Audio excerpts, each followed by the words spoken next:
What's up, guys? It's Oblivious Gamer here.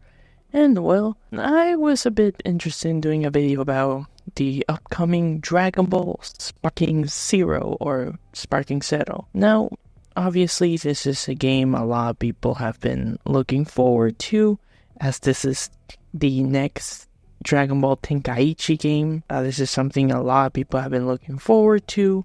There's excitement, everybody's very hyped for it. The reason I wanted to talk about is they recently revealed some interesting things for the game. So one of those is originally the game when it was announced, there was no split screen multiplayer or local multiplayer, which caused a lot of people to be like, yo, what's up with that? A big thing about the Budokai Tenkaichi series was being in your house, playing with your siblings, with friends, you bring them over and you play Dragon Ball and no need, for online. You can just play it in one console. So some people were like, what the hell, guys? And well, turns out they decided that they will add multiplayer battles and it's going to be split screen. So they decided that they will be adding local multiplayer battles via split screen, though there are some limitations. One of the biggest ones is it's only going to be available on the hyperbolic time chamber stage, so that would be the only stage you'll be able to play. They also mentioned that picking character for the character selection, since it was originally designed for single player, there will be some inconveniences and hiccups when playing local multiplayer in the character selection. What does this mean? Well, it means they are actually listening to fan feedback, because this is clearly something that was added last minute, which is why they really didn't have a lot of time to polish it and make it work with everything else or the resources. They do say that one of the reasons was they heard fans and well, they decided to bring it. Because they do say in the statement, our focus for this game was seeing how far we could get players to really become Dragon Ball series characters. We wanted to show the effects like the wind blasting around, the weather changing just by charging your ki, and rocks and buildings being dynamically destroyed by the force of battle, and take advantage of the latest generation of console. With that in mind, it was difficult to implement local split-screen multiplayer while retaining those core elements. So we developed this game with online multiplayer and an offline single-player mode in mind. However, we have always wanted for as many people as possible to enjoy the game in various situations. After careful consideration, we have decided to implement the split-screen multiplayer mode exclusively within the hyperbolic time chamber stage. As character selection was originally designed with single-player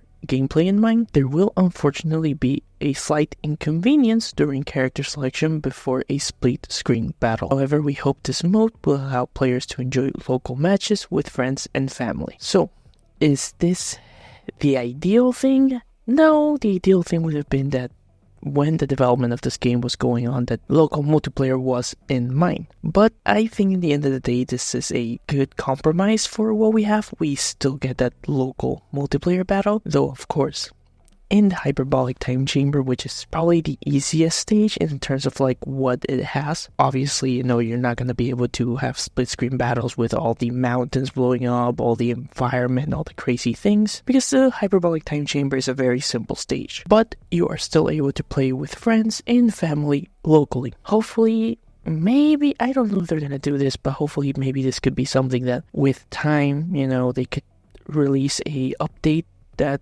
could make things work better, but I doubt it. Like I said, I feel this is obviously something that they did it because of feedback, which has some positive sides, which means that they are in fact listening. So obviously, it means that with enough feedback, people can give them some pointers of okay, where do they want the game to head, or what they want to see or what they don't want to see. So I think at least, hey, glad that developers are listening. The other thing I want to talk about is the addition of what they're doubting as the episode battles and custom battles. It seems like with this in mind, they have added the what if scenarios. We're going to be able to see some decision situations that could change some things that happen in certain battles in Dragon Ball, certain parts of the story, which we saw in the trailer with Goku turning Super Saiyan early, or instead of Goku going with Piccolo to fight Raditz, he takes Krillin. And I think that's fantastic. I think that's always super cool and it's super nice to see. But I think the most interesting thing is that you will be able to design your scenario.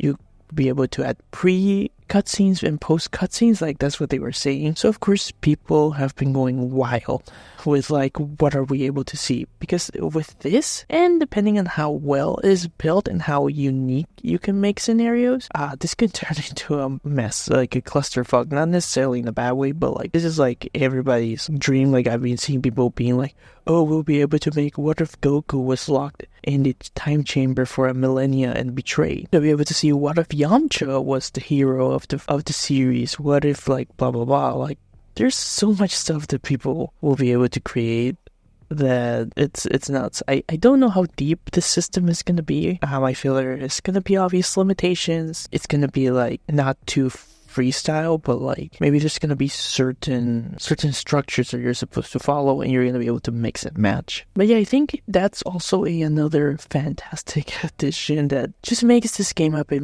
interesting and a bit more unique, because you are also gonna be able to share those scenes and be able to like download them. So yeah, that's a bit more content and a bit more things to do than just single player and multiplayer, because there's also that aspect, which I know I'll probably get Sparking Zero. There is some stuff that I'm obviously concerned.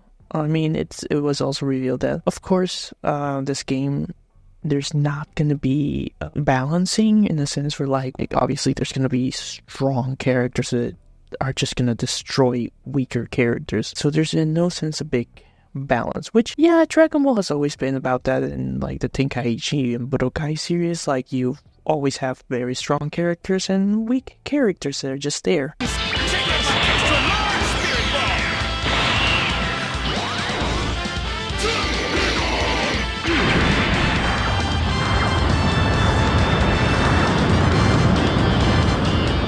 My only thing though is with this game having, with multiplayer, the last thing you want to see is the same 10 characters over and over again, because you can say, well, I'm just gonna pick my favorite characters, but in reality, a lot of people are gonna pick the strong characters because they want to win. So I'm very curious how that's gonna work, how much overpowered are gonna be, what will be the power scale with each of these characters. I'm very curious to see that. But yeah, I'll keep an eye on the game. As always though guys, what are your thoughts? This has been Oblivious Gamer, and I hope you'll have a wonderful day or night wherever you are.